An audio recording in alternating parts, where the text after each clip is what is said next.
बाजार थोड़े से स्टेबल होकर इंप्रूव होने की कोशिश करते हुए दिख रहे हैं।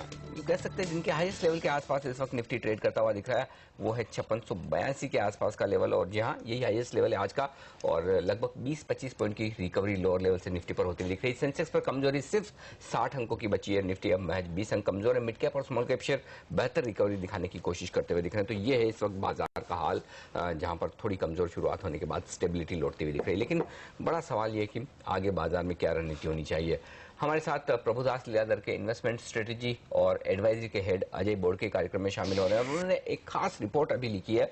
एक तो आज से चूंकि नतीजों का सीजन शुरू होने वाला है, इंडसइंड बैंक से नतीजे शुरू होंगे, और तो नतीजों में आगे किस तरह की सिचुएशन रहेगी उस पर रिपोर्ट लिखी है, और साथ ही सरकार ने जो कुछ कामकाज किया है उस पर भी अजय की राय। अजय, स्वागत है आपका सीएनबीसी आवाज पर। पहला सवाल यही कि इससे पहले हम नतीजों की बात करें, सरकार के कामकाज से आप ऐसा लग रहा है कि काफी खुश नजर आ रहे हैं बाजार की तरह, जिस तरह से तेजी हुई है। क्या कुछ आपका टेक है, क्या सरकार जो काम कर रही है उससे बाजार में और तेजी आती हुई बनेगी? क्या यहां से भी हम 5 से 10% की और अपसाइड देख सकते हैं? आई थिंक गत 2 साल से जो एक माहौल बना था पॉलिसी पैरालिसिस का, वो मेरे ख्याल से, और जो डेस्पोंडेंसी मार्केट में था वो बिल्कुल हट गया है, और मार्केट में sense of joy, sense of elation आ गया है कि सरकार ने जो 13 और 14 सितंबर को जो अनाउंसमेंट्स की और जो 4 अक्टूबर को फॉलोअप अनाउंसमेंट्स की, इन 3 लार्ज बर्स्ट ऑफ अनाउंसमेंट्स में जितने भी कंसर्न सरकार के बारे में थे, काफी हद तक वो I think international as well as domestic investors ने उससे उनका स्वागत किया है। और हम अगर ये देखें कि ग्लोबली लिक्विडिटी कंडीशंस बहुत ही सपोर्टिव है इमर्जिंग मार्केट्स के लिए, इसलिए डिस्पाइट इंडिया ने कोई रिफॉर्म्स न करते हुए सितंबर तक हमारे यहाँ अराउंड 10 से 12 बिलियन डॉलर्स का इनफ्लो आ गया था। तो कमी सिर्फ यही थी कि अपनी सरकार को अग्रेसिवली कोई रिफॉर्म्स पुश करने थे। I think and the government has more than made up for its somnolence जो 2 साल से हमने देखा था। तो आई थिंक जो एक सिग्नल सरकार ने दिया है कि we are serious about controlling subsidies despite the tremendous opposition that they faced from their own allies as well as opposition parties. It was a very clear signal to the market that we mean business. And secondly, जो capital starved sectors है, जैसे multi brand retail है, aviation है, insurance है, pensions है, उनमें again they showed great resolve in pushing through, I think, increase in FDI levels. So I think these two mainly constitute, I think, the core of the reforms that the government has done, in addition to sort of end-to-end computerization of PDS system, जो उन्होंने 850 करोड़ उसके लिए allocate किया है to stop the leakages in PDS system, या competition commission of India को उन्होंने powers दिए हैं, न्यू कंपनीज बिल उन्होंने पुश किया है। तो आई थिंक होल पैकेज अगर आप देखें और सर्कमस्टांसेस देखें कि कितने डिफिकल्ट सिचुएशन में सरकार थी, उसके बावजूद उन्होंने आई थिंक एक क्लियर सिग्नल दिया है, एंड दैट वाज इसेंशियली कि जो फॉलिंग ग्रोथ है उसको अरेस्ट करना है, फिजिकल डेफिसिट आपको कंट्रोल करना है, और जो कंसर्न्स थे ग्लोबल रेटिंग एजेंसीज में कि इंडिया को कहीं हम डाउनग्रेड न करें और इंडिया कहीं पहला देश न हो ब्रिक्स में जो डाउनग्रेड हो जाए, आई थिंक वो concerns I think have been taken care of. In addition to that, I think 2 चीजें मैं कहूंगा कि चिदम्बरम साहब ने जो इंश्योरेंस सेक्टर्स के लिए सॉप्स अनाउंस किए हैं, उससे जो इंश्योरेंस सेक्टर में काफी चालना आ जाएगी अगले 1-2 साल में। और रेट्रोस्पेक्टिव टैक्स के जो कंसर्न्स थे पिछले बजट में, those concerns have been completely allayed. भले वो इंडायरेक्ट 2 चीजें इसमें, indirect transfers of assets, Vodafone जैसी जो चीजें हैं, उनके लिए आज सॉर्ट ऑफ कल रात को फाइनेंस मिनिस्ट्री ने जो ड्राफ्ट वेबसाइट पे डाला है, उससे वो क्लियर है कि सरकार वो इशू एमिकेबली सेटल करना चाहती है। और उसके पहले हमने ये भी देखा है कि गार प्रोविजंस जो है वो 3 साल के लिए डेफर कर दिए गए हैं। तो मेरे ख्याल से बहुत ही पॉजिटिव माहौल सरकार ने बनाया है।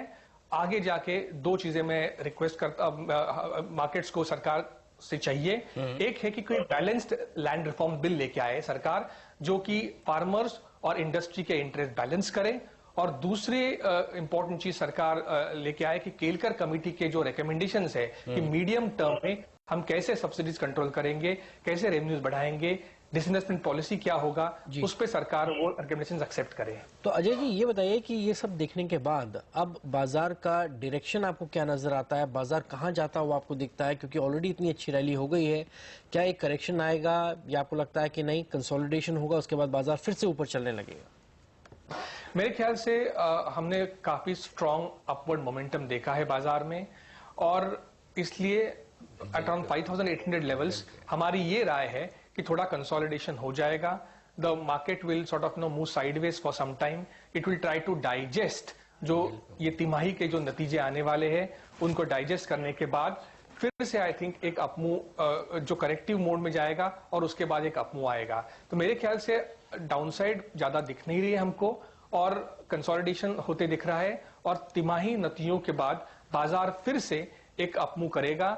और दो चीजें हमको ग्लोबली भी ध्यान में रखनी चाहिए। 16 और 17 तारीख को ब्रसल्स में यूरोपियन लीडर्स की बहुत इंपॉर्टेंट मीटिंग है, जिसमें they are going to spell out the contours of a common EU banking regulator, जिसमें आज के दिन में काफी डिफरेंसेस है। सदर्न यूरोपियन कंट्रीज चाहते हैं कि वो 1 जनवरी से शुरू हो जाए, नॉर्दर्न यूरोपियन कंट्रीज चाहते हैं कि वो थोड़ा डेफर हो जाए। तो आई थिंक ये 2-3 चीजें ग्लोबली भी हमें देखनी है, लेकिन globally overall tell winds positive है।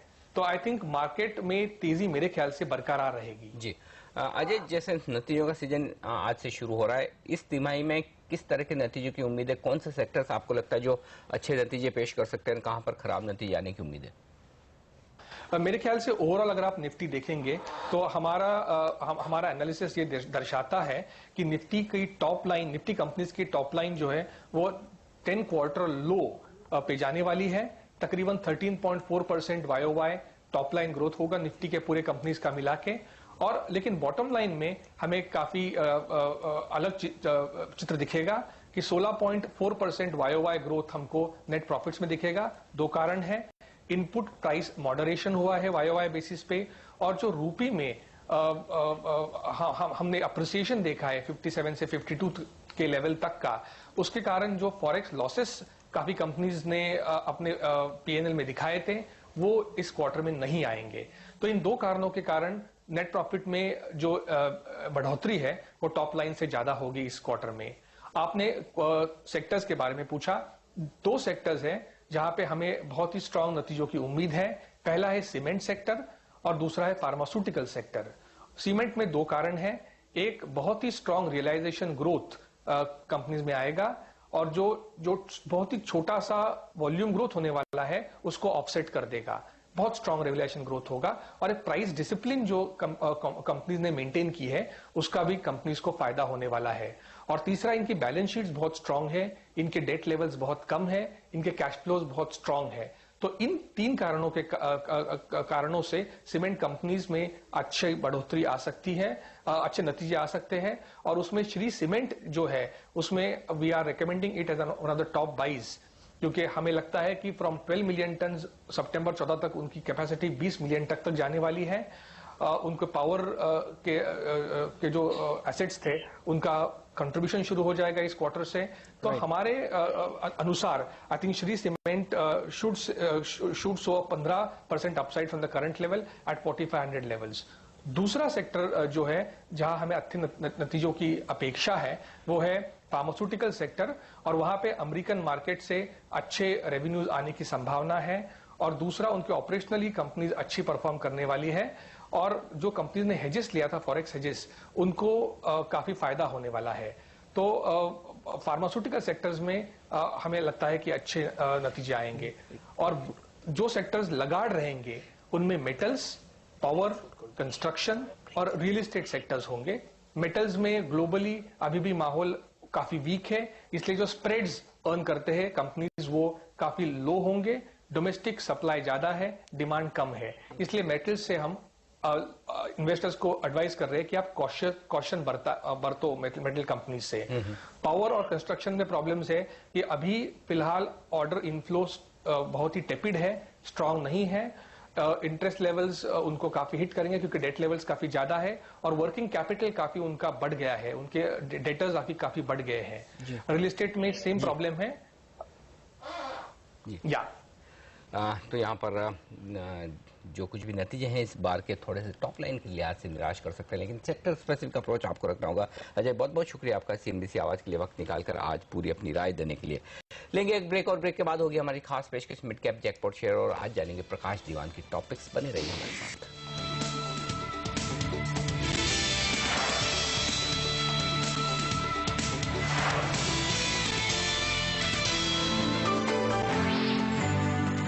Frontline Stocks, brought to you by Ruba Frontline. Clap your hands. If you're happy and you know it, and you really want to show it. If you're happy and you know it, clap your hands. If you're happy and you know it.